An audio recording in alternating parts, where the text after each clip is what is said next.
kembali lagi di Retina Tips.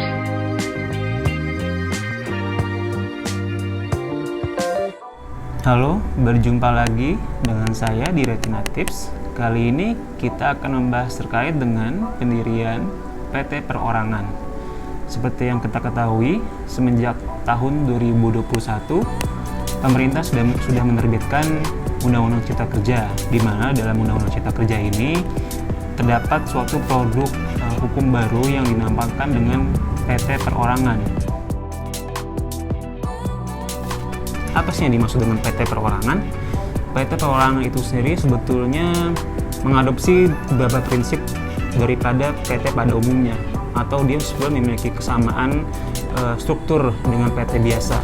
Tapi yang membedakan adalah di kriteria permodalan yang dimiliki oleh perusahaan perorangan ini, struktur atau organ dan pengurus daripada PT Perorangan itu, kemudian juga dengan prosedur-prosedur yang berbeda dengan PT pada umumnya. Dan harus diingat juga bahwa PT Perorangan ini memang menurut undang-undang yang berlaku atau menurut Undang-Undang Cipta Kerja hanya diperuntukkan kepada pelaku usaha atau perusahaan yang termasuk dalam kategori usaha mikro dan kecil atau dalam singkatan UMK. Tentunya ada beberapa kemudahan untuk beberapa pelaku usaha yang berkelas UMKM ini. Pertama, dari sisi prosedurnya, di mana pada umumnya PT itu membutuhkan akta pendirian yang kemudian didaftarkan di notaris. Nah, untuk PT Perorangan itu sendiri, dia tidak memerlukan pendaftaran di depan notaris atau tidak memerlukan akta pendirian, yang dimana kemudian hal ini digantikan dengan pendaftaran di sistem atau website Kemenkumham yang kemudian akan dikeluarkan dalam bentuk surat pernyataan pendirian. Nah, surat pernyataan pendirian inilah yang kemudian akan menggantikan akta pendirian sebagai pernyataan pendirian daripada perusahaan perorangan itu sendiri. Bukan hanya terkait dengan prosedur, tapi terkait dengan struktur daripada orang yang mengurus atau jumlah daripada pengurus UMKM dalam PT Perorangan ini. Karena UMKM biasanya terdiri dari satu dan paling banyak 2 orang mungkin, atau apabila memang tidak ada pihak kedua atau pihak ketiga di dalam kepengurusan PT Perorangan ini, maka 1 orang saja cukup untuk mendirikan PT Perorangan ini.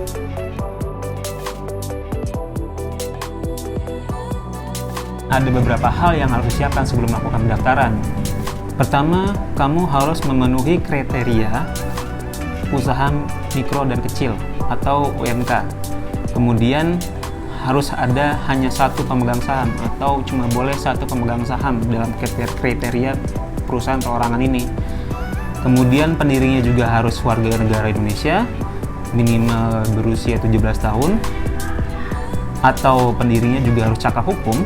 Kemudian hanya boleh mendirikan 1 jenis PT Perorangan dalam 1 tahun. Nah, selain itu juga kamu harus menyiapkan beberapa dokumen-dokumen penting. Misalnya adalah fotokopi IKTP kamu sendiri sebagai pendiri, NPWP kamu sebagai pendiri, kemudian surat domisili PT yang kemudian dikeluarkan oleh RT dan RW setempat, kemudian mengisi form pernyataan pendirian yang kemudian akan didaftarkan di sistem AHU, kemudian ada nama dan tempat kedudukan PT, jangka waktu berdirinya PT, maksud dan tujuan dan kegiatan usahanya PT, jumlah modal dasar, modal ditempatkan, modal di setor, kemudian keterangan-keterangan lainnya yang kemudian harus kamu isi sebelum kamu masuk ke dalam sesi pendaftaran. Nah, prosedur atau tahapan pendaftaran itu sendiri terbagi jadi 4 tahapan utama. Yang pertama, kamu melakukan pendaftaran secara elektronik terkait dengan perseorangan perorangan kamu melalui sistem pelayanan website ptp.ahu.go.id. Kemudian kamu mengurus NPWP kamu yang sudah kamu buat sebelumnya. Kemudian kamu mengurus NIB dan izin usaha PT Perorangan kamu melalui sistem oss.go.id. Di sini berfungsi untuk mendaftarkan perusahaan kamu guna kamu mendapatkan NIB atau nomor induk berusaha. yang hanya kamu bisa dapatkan setelah kamu selesai mendaftarkan di sistem OSS. Dimana di sini juga berfungsi sebagai nomor pengenal untuk menggantikan identitas bisnis kamu yang sebelumnya itu adalah surat izin usaha perdagangan. Nah, tahapan keempat itu adalah tahapan terakhir di mana ketika NIB-mu keluar, maka juga Kemenkumham akan menerbitkan sertifikat pernyataan pendirian apabila PT perorangan kamu sudah dinyatakan lengkap dan memenuhi syarat. Seperti yang sebelumnya sudah disampaikan, pendirian PT perorangan ini tidak memerlukan akte notaris, jadi cukup hanya dengan pernyataan pendirian saja. Dan inilah yang kemudian menjadi tanda bahwa PT perorangan kamu telah didirikan secara sah dan berstatus badan hukum.